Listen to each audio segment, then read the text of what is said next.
PM Modi का man versus wild show अगर bear gills के साथ आप नहीं देख पाए हो डिस्कवरी चैनल पर, तो हम आपको बता देते हैं कि प्रधानमंत्री मोदी ने 3 दिलचस्प कहानियां जो आपने नहीं सुनी होंगी अब तक उनके मुंह से वो सुनाई।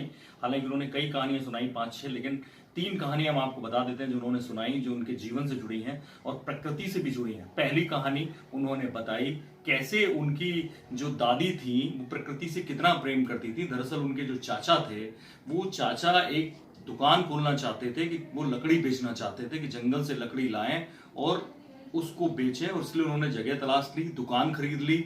लेकिन दादी को जैसे ही पता चला, जब सारे बिजनेस की तैयारी हो गई, जो दादी जो अनपढ़ थी, पढ़ी लिखी नहीं थी, लेकिन उन्होंने साफ मना किया कि लकड़ी बेचने का कारोबार उनके चाचा को नहीं करने देंगे। और वजह क्या थी? वजह जो मोदी जी ने बताई वो प्रकृति से जुड़ी थी। उनकी दादी ये मानती थी कि पेड़, क्योंकि पेड़ में जीवन होता है, इसलिए लकड़ी में भी जीव होता है, और लकड़ी बेचने का जो कारोबार है वो उन्हें गवारा नहीं हुआ, और ऐसे में उन्होंने मना कर दिया और वो धंधा चौपट हो गया। बेयर गिल्स इंडियन लोगों की इस कहानी को समझकर, प्रकृति से उनका जुड़ाव देखकर वाकई में बहुत इंप्रेस्ड हुए। दूसरी कहानी भी प्रकृति से जुड़ी है, और वो कहानी मोदी के फादर, पिताजी से जुड़ी है। उनके पिताजी के बारे में ये कहानी पहले मोदी जी ने कभी नहीं बताई। दरअसल उनके पिताजी, जब भी उनके गांव में बारिश आती थी, जब पहली बारिश होती थी, तो उनके पिताजी 25-30 पोस्ट कार्ड लेके आते थे, और हालांकि गरीब थे लेकिन वो पैसा खर्च करते थे उन पोस्ट कार्ड पे। और घर वाले सारे, खुद नरेंद्र मोदी पिताजी से लड़ते थे कि आप इतने पोस्ट कार्ड्स का क्या करोगे, क्यों फालतू खर्चा कर रहे हो। दरअसल वो ये करते थे कि बारिश होते ही, पहली बारिश होते ही, वो सबको चिट्ठी डालते थे, जितने उनके रिलेटिव्स थे उनको सबको बताते थे कि हमारे यहाँ बारिश हो गई है।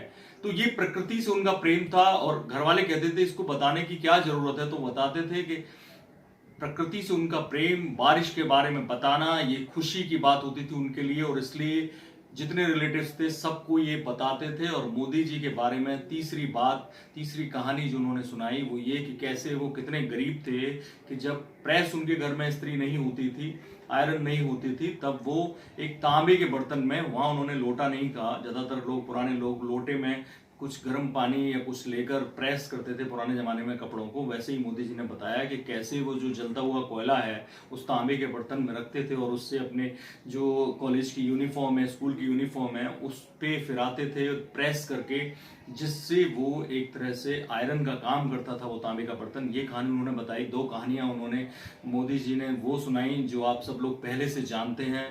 एक मगरमच्छ को कैसे वो घर ले आए थे तालाब से पकड़कर, जो उनका छोटा सा कस्बा, बड़ा सा गांव है वडनगर, वहां के तालाब से पकड़ के ले आए थे। और एक कहानी उन्होंने हिमालय की बताई, कैसे वो स्पिरिचुअलिटी की तलाश में हिमालय चले गए थे, और कितना उन्होंने समय वहां गुजारा। हिमालय की बात 2-3 बार उन्होंने की। ऐसे में कुल 5 कहानियां मोदी जी ने सुनाई, जिनमें से 3 बहुतों के लिए नहीं होंगी, ये तीनों मेरे लिए भी नहीं है। बाकी बड़ी खबरों के लिए देखते रहिए इंडिया न्यूज। सब्सक्राइब करें इनखबर। थैंक यू, नमस्कार। इन खबर चैनल को सब्सक्राइब करें और बेल आइकन दबाना ना भूलें।